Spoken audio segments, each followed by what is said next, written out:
Hello, ladies and gentlemen. So today we're going to look at adding and subtracting rational expressions when we need a common denominator. So you're going to want to have on you your notes and a pen or a pencil today. So just like we were thinking last time, when we have 3 cows plus 4 cows, we had 7 cows. And then we have 2 cows plus 3 ducks. We can't do that. We need to have the same amount, 2 of the same thing, right? So when you just had a general fraction, you had 1 over 5 plus 7 over 10. We thought, well, we need a common denominator, right?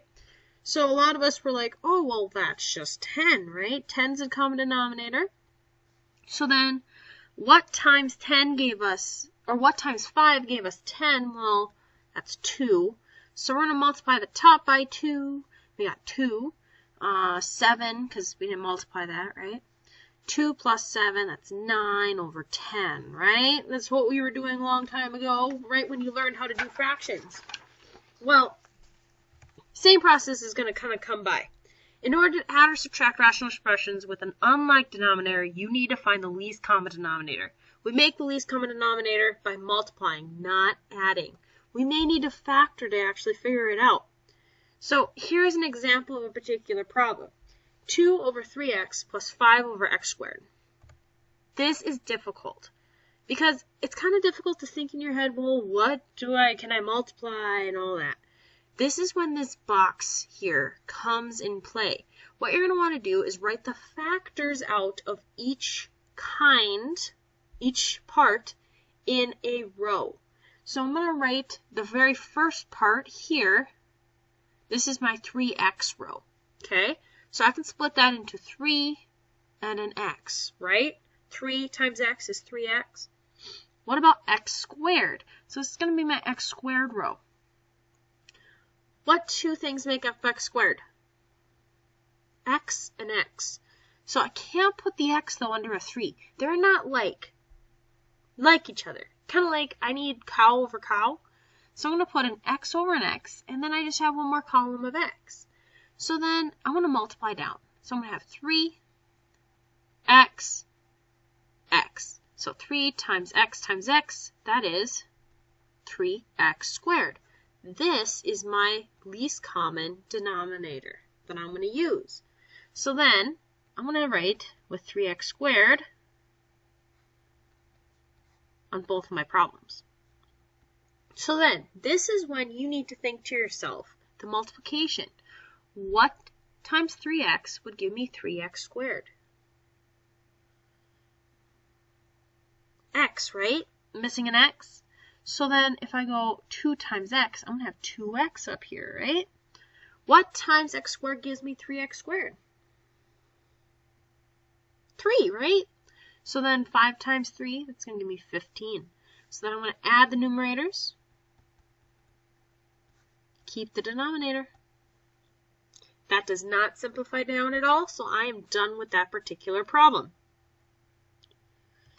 Let's take a look at example 2. We're going to use our box again here. So x squared minus 4. What I need to first do is I need to simplify that down. That is x plus 2, x minus 2, right?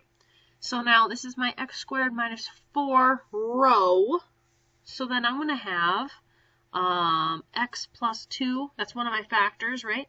X minus 2 is another factor. Then I have my x minus 2 row.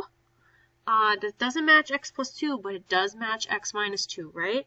So now let's multiply down. We're going to have x plus 2, x minus 2. So this is my LCD right there, lowest common denominator. So then I'm going to write my new denominators.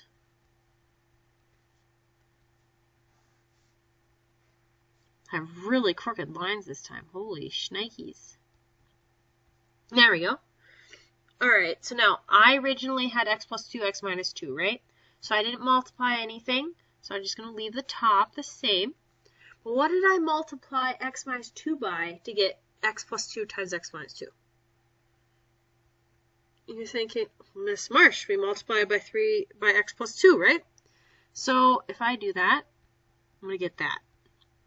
Now, let's actually FOIL that out. So technically, this is going to be 3x plus 6. You see me? Multiplied that 3 in. So now let's add the numerators. I have 4x and a 3x, that is 7x. 1 plus 6, 7, over x plus 2, x minus 2. Doesn't simplify down. I am done with that problem. Let's try this problem.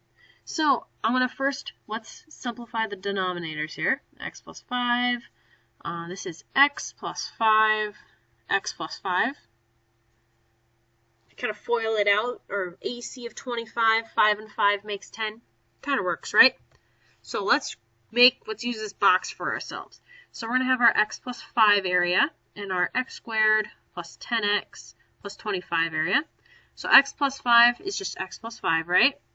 I have an x plus 5 here and a x plus 5 here, because that's all the factors I grabbed, right? Collapse it, x plus 5,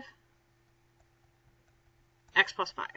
So I need to figure out now, let's write our new denominators. Notice how it's subtraction this time.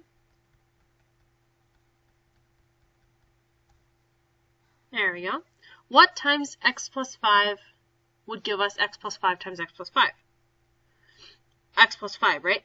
So 4 times x plus 5. With me so far? X plus 5 times x plus 5, that's what I originally had, so I can just rewrite this. 4 times x plus 5, that is technically 4x plus 20, right? Kind of following me there? Distributed that 4 in. So then I'm going to make this subtraction into a plus. By doing that, I need to change my signs over here. That way, it's a lot easier for me to do my math. So 4x plus a negative 6x is a negative 2x. 20 plus 1 is 21. I still have x plus 5 on the bottom. This box allows you to really figure out what do you need. Now, after a while, you may be able to not use the box to figure it out. Sometimes, though, I find the box really helps me figure out what do I need and what don't I need. So let's look at this one. I have 3 over x plus 4 plus 8 over x minus 3. So, very first thing, I can't simplify it all, right? So, do I even need this box? Let's see. So, I have x plus 4 on one row and x minus 3 on another row. So I got x plus 4 here for a factor. No other factors, right? X minus 3, that's not the same as x plus 4, so I can't put it below there. So, my LCD is x plus 4, x minus 3. Pretty simple, right? So let's rewrite our new denominators.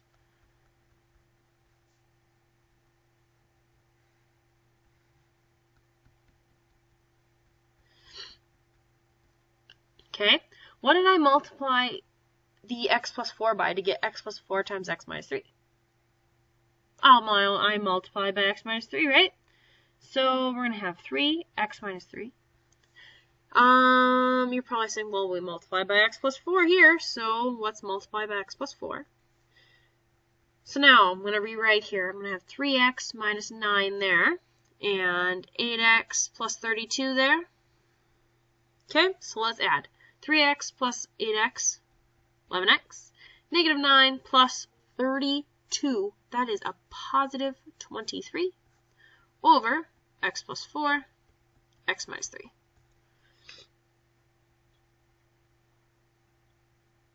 And that's the end of this video. See you later. This is Miss Marsh, signing off.